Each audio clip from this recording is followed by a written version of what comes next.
बस्ता गोष्ठी शिक्षाधिकारी अधीनस्थ बस्ता ब्लॉक रो निश्चितपुर प्राथमिक विद्यालय रे शिशु सेविका नियुक्ति पाई जिला प्रकल्प संयोजक चिठी संख्या 4608 26/12/2025 चिठी संख्या को आधार करी बस्ता गोष्ठी शिक्षाधिकारी गत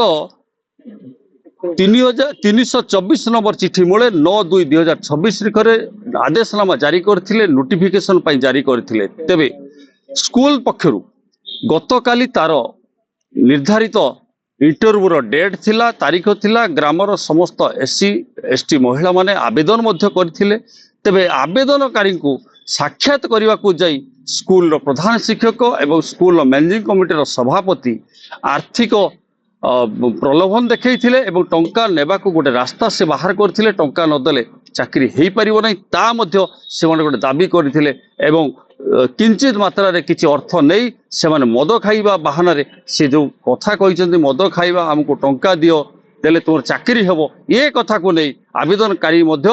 आवेदन करथिले एवं किछि टंका मध्य देइथिले तबे गतकाली आवेदनकारी को सीधा सड़क अपमानित करिबा एवं अश्लील भाषा गालीगोज करी सीधा इंटरव्यू स्थल उठे देइथिले आउ एपरि जणे महिला को सिलेक्शन करथिले जो महिलांकर भोटर कार्ड बा आधार कार्ड किंबा स्कूल सर्टिफिकेट रे मध्य बयस होई नथिबार जहाँ अभियोग करछंती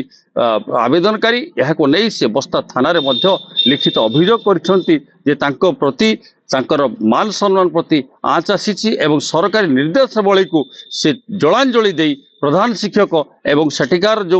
कमिटी रो चेयरमैन ताकू से भिन्न रूप देवा को चेष्टा करछंती ता विरोध रे से खोला खोला आह्वान करिसंती एवं से जतिक जहाँ आवेदन करछंती तांकर दस्तावेज तांकर जतिक कार्य डॉक्यूमेंट से देइसंती ताहा निश्चित सत्यासत्य रहिछि बोली से तांकर दाबी करिसंती तब या करे हम सीधा सळख कथा हवा जो आवेदनकारी आम सहित आज अछंती आवेदनकारी जे थाना को आसीसंती निजर अभियोग निजर गुहारी करया को कोन थिला गतकाली रो घटना कोन थिला काली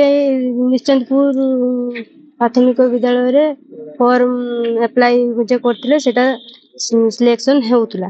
तो आमे फॉर्म देतिले बंदिता बेहरा रो तार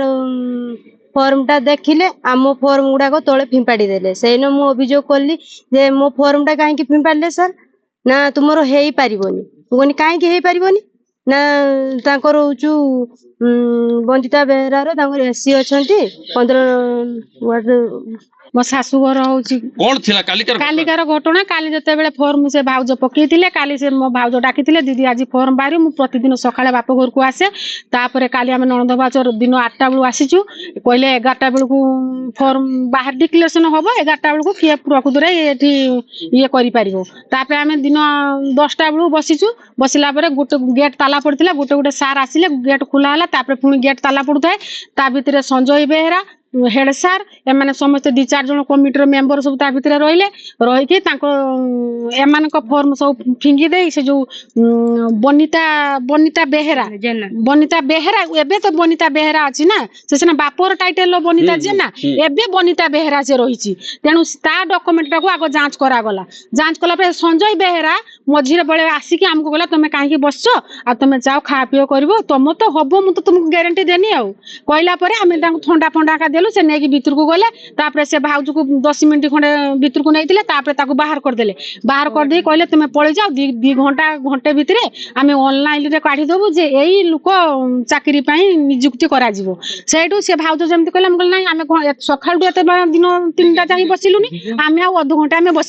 बसिके आमे सेठी अपेक्षा कला परे संजय बेहरा बाहला ताको पचारिलु जे इंटरव्यू स्थल रे तांकर ए फॉर्म को आवेदन करिथवा फॉर्म को फिंगी देइछंती जो माने थिले परीक्षक थिले बा जे माने अनुध्यान करबा को थिले सिलेक्शन कमिटी थिला ए फॉर्म को तांकर फिंगी देइछंती ए घटना होउची निश्चितपुर प्राथमिक विद्यालय रो तबे यहा पछरे आउ कोन रहस्य थिला जेतेबेले आपण माने इंटरव्यू देइथिले इंटरव्यू दवा पे आवेदन कले ए फॉर्म जते आवेदन कले आपण घर के जाइथिले संजय बेहरा जाइथिले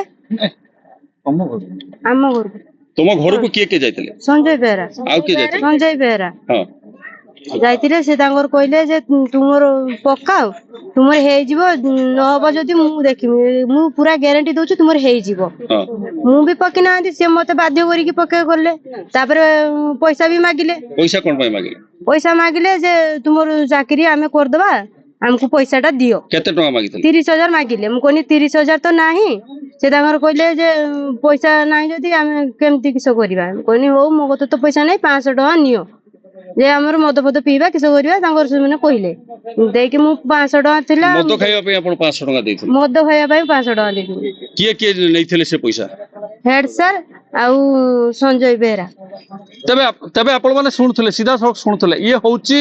ଇଏ ଶିଶୁ ବାଟିକା ନିଯୁକ୍ତିର ଇଏ ହଉଛି ମହା ଘୋଟାଲା ମଦ ଖାଇବାକୁ ସେମାନେ ନଉଛନ୍ତି 500 ଟଙ୍କା ଏବଂ ଚାକିରି କରେଇ ଦେବାକୁ 30,000 ଟଙ୍କାର ଯୋଉ ଜୁଲମ କରିଥିଲେ ସେ 30,000 ଟଙ୍କା ନ ଦେଇ ପାରିବାରୁ ଏ ଆବେଦନକାରୀଙ୍କର ଫର୍ମ को फिंगी दिया गला एवं आवेदनकारी को बेइज्जत करा गला सभा स्थल आवेदनकारी को धक्का मारी घर बाहर कर दिया गला ये भली एक आपत्तिजनक घटना को नहीं आज आवेदनकारी बस्ता थाना रे द्वारस्थ होइछंती एवं न्याय मागुछंती तांको न्याय दिया जाऊ सरकार यहाँ उपरे तुरंत गुरुत्व दवा एवं आवेदनकारी को न्याय देवे तत्सहित बस्ता ब्लॉक रे चलीथिबा ए शिशु बाटिका नियुक्ति रे जिमती आउ घोटाला न हो ये घोटालार जो पर्दाभास करिसंती ए महिला को धन्यवाद दवा कथा से आज मुह खोलुचंती एवं निजर इज्जत को बंचेबा को से आज थानार द्वारस्थ होइचंती ताको परिवार को मध्य धन्यवाद दवा कथा जे कि ए सरकारी नियुक्ति रे जे भली प्रकार महा घोटाला देखा देछि ये घोटाला तुरंत बंद करबा को से आज आवेदन करछंती निवेदन करछंती बस्ता थाना एवं उच्च कर्तृपक्ष निकट रे तबे सरकार यहाँ पर गुरुतर सह विचार करवा यह को आलोचना करवा एवं ए भली जो चली घोटाला चली यह को रोक लगेवा को साधारण दाबी होची बालेश्वर जिला बस्तारू दिनू प्रधान एमएस टीवी।